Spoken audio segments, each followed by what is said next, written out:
Jennings would need very little introduction to most young Australian readers. Since his first book, Unreal, was published in 1985, he's won the Yabba Awards 3 years in a row, and so has more than proved his ability to capture children's imagination.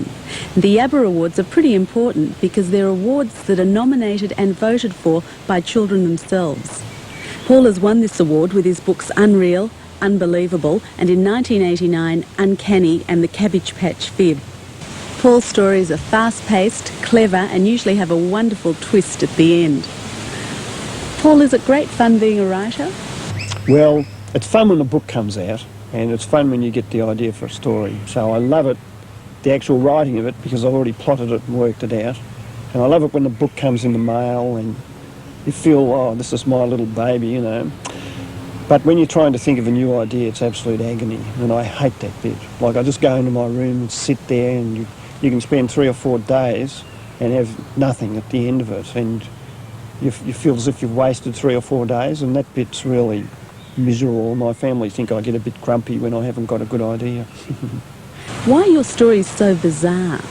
Well, I think it's really perhaps the way I would like the world to be. Like, when I was a kid, I remember running around, jumping off rocks, wishing I could fly like Superman, and I would always have this little hope that maybe it would happen, and I would go up, you know, and everyone's mouths would fall open and say, wow, look at that kid.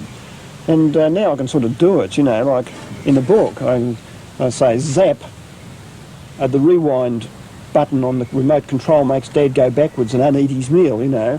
And so when somebody reads my book, they're always the kid, and I'm always the kid when I write it, like I'm 14 when I write it. And I'm making all these wonderful things happen. I mean, it's fantastic. Everyone's saying, wow, look at that, you know.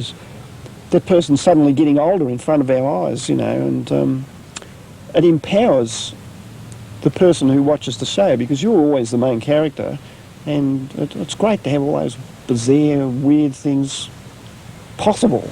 Wouldn't it be great if they were? Many of your stories are extremely funny, and they even make you laugh out loud. There are very few children's stories that are like that. Do you think that humour is important in storytelling? Oh, it really is, and it's a very neglected part, really. It's hard to make people laugh, and it's hard to write funny stories, and otherwise there'd be more of them around. And I mean, if you look at a television show that really makes you laugh out loud, say like Fawlty Towers, there are only 11 of them, but they've been done over and over and over because people like to laugh.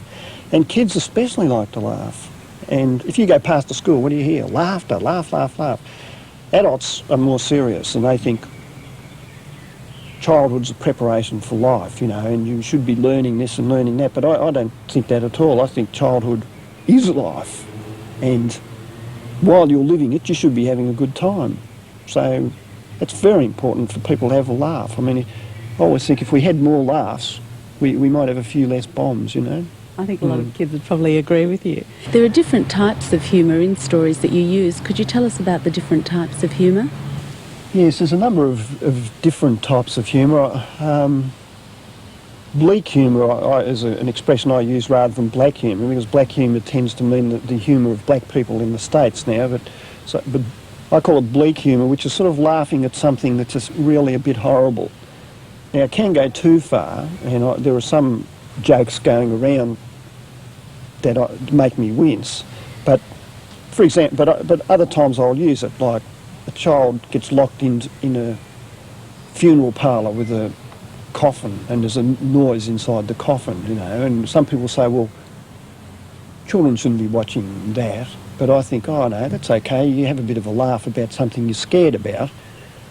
It gives you a bit of power over it, you know. Like I used to roll a ball under the bed when I was a kid because I was always scared there was something under the bed, and in one night it didn't come out, and I lay there all night wondering, you know, and in the morning it was my pyjamas, and it stopped the ball. Well, if you laugh at something like that, it doesn't have so much power over you, and you think, well, everyone else is scared too sometimes. So that's bleak humour. Oh. Some of your funny stories are also a bit scary, though. They've got things like skeletons and ghosts in them. Are you scared of ghosts yourself? No, not really. I can't really say that I've ever seen a ghost, but I do believe that certain places have a feel about them.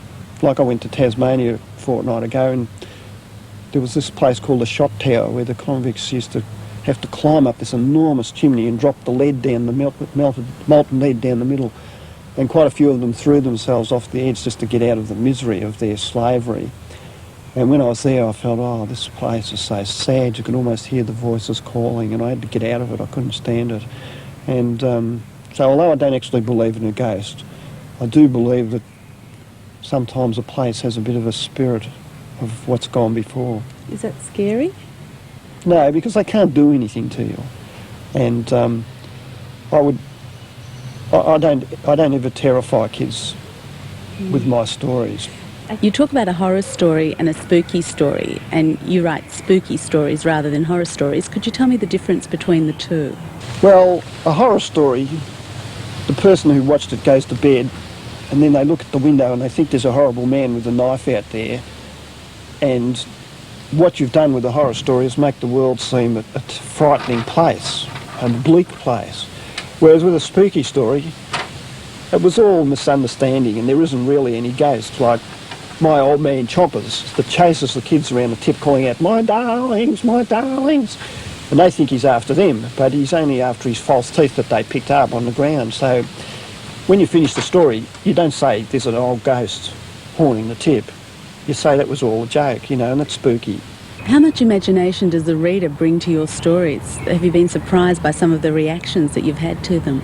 Yes, I'm absolutely amazed, actually, because I think the one that affected me most was the story about the boy who was in the train with a bunch of flowers, and this was partly true, and he thought everyone was watching him, so he was embarrassed and he put them behind his back. And the train doors closed on the flowers, so he just stood there pretending to the rest of the passengers that he didn't have anything. And when it stopped at the station, the train doors opened and all he had was a little bunch of stems. And that was a true story my father told me.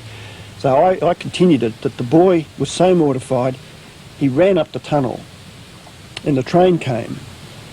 And what I said in the story was, there was a scream, and then the train rushed out of the tunnel with a bunch of stems on the buffer. And I didn't want to describe anything horrible. But a lady came up to me after a meeting one day and she said, oh, you shouldn't have written that. She said, the poor boy, he threw up his arms, the train squashed him flat, there was blood all over the train, and I said, I didn't write that. And she said, no, but that's what happened. And I thought, oh, you know, she had taken it so much further than me, and so you have to be careful that you don't present images that are too horrible. Children like to recognise themselves in stories, their own fears and their own embarrassments. You've said that you've used your own childhood experiences. Could you tell us some more about your childhood experiences that you've actually used in your stories? I'm always the boy who tells the story, or the girl, mainly the boy though, who's 14. And I remember really what it's like to be 14 or even 10 or 5.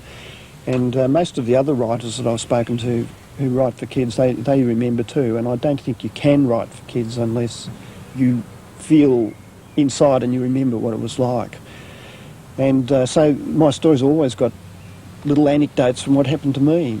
You know, in Cowdale and Custard I've got a couple of kids who had to take a wheelbarrow full of horse manure down to some old age pensioners on Christmas morning, and that happened to my sister and I. My mother made us do it, and I can remember going out to the street with this wheelbarrow full of horse manure. We actually got up at 6 o'clock so no one would see us, but of course all the kids in the street were out on their new bikes, so they're all riding around, they're yelling out rude things, you know, and we're going down the street with this wheelbarrow full of horse manure dropping everywhere, and they're yelling out rude things like, look what they got for Christmas, you know. And so that's in one of my stories. And there were kids who paddled out in a bath in a filthy pond in the tip and it sank. Well, that happened to me. So, you know, I guess they're real life things that you put into your stories. Plot is very important to your stories. Do you think of the ending first and then think of the story, or do you think of the story first and then have to come up with some sort of twist in the ending? I never start writing the story till I know the end, and I'll get a basic plot going, like I'm writing one at the moment about smelly feet, called Smelly Feet, spelled F-E-A-T. And so I'll start working that idea up, And I'll say, you know, now what could happen? Oh, this boy's feet smell so bad that when he takes his shoes off, his cat falls asleep, you know. And then what could you do? And you say, oh, I know. What he decides that he'll go to bed for 3 months and he'll never take his shoes off, and you'll see what happens after 3 months. And when he does, of course, the whole class falls asleep. So when I've got that far, I feel, oh, this might be a good story, but now I've got to put the twist in it. And then, oh, it's agony. I hate it at this stage because I can't think of anything, you know. And what will I do? How will I get a twist? How will I get them saying, aha, at the end? And I hate that bit, and it's really hard, and it might take me a fortnight to get the resolution to that. Did it sort of happen by itself in the beginning and now you sort of feel pressure to always end it like that? Yes, I can't not do it anymore because the readers will be disappointed. So I've got to have a very strong end and preferably a surprise and an aha one. And they're getting harder because I think I've done about 45 stories now. And, you know, you've got to take... They're watching out for the end to see whether they can guess it or not, and so it's got to be good, and it's getting harder. Your stories move along at a really great pace. This obviously isn't by accident. Could you tell us a bit about how you structure your stories? I think people who want to write shouldn't worry too much about the grammar. Like, you know, there are professors of English literature who send in manuscripts and they don't get published, and there are people like Albert Facey who wrote The Fortunate Life in an old exercise book who didn't know any grammar, and he's written a wonderful book. So I don't think you should worry about it. What you need is a year, so that if somebody says, I've done that, you know that I've done that is not correct, but you don't have to know why. And so I don't think you should worry too much about grammar. What you're looking for is your own voice that sounds like you. So someone should be able to open a Paul Jennings book and say, that's Paul Jennings, or a Robin Klein book and say, that's Robin Klein. And when you're getting started writing, it's okay to copy other people's style, but what you're looking for is you, so that the person will open it and say, that sounds like them. And so I've got my voice, which I know has short sentences and moves along quickly, but someone else will have a different voice. I believe a TV series is being made about your stories. Could you tell us a bit about the making of the TV series? Round the Twist, yes. Well, it's absolutely wonderful. The first thing when I heard that the Australian Children's Television Foundation were going to do it, I said I want to write the scripts, and I'd never even seen a script. And I don't know if I'd do it again after what was involved. It was an incredible amount of work and so much pressure.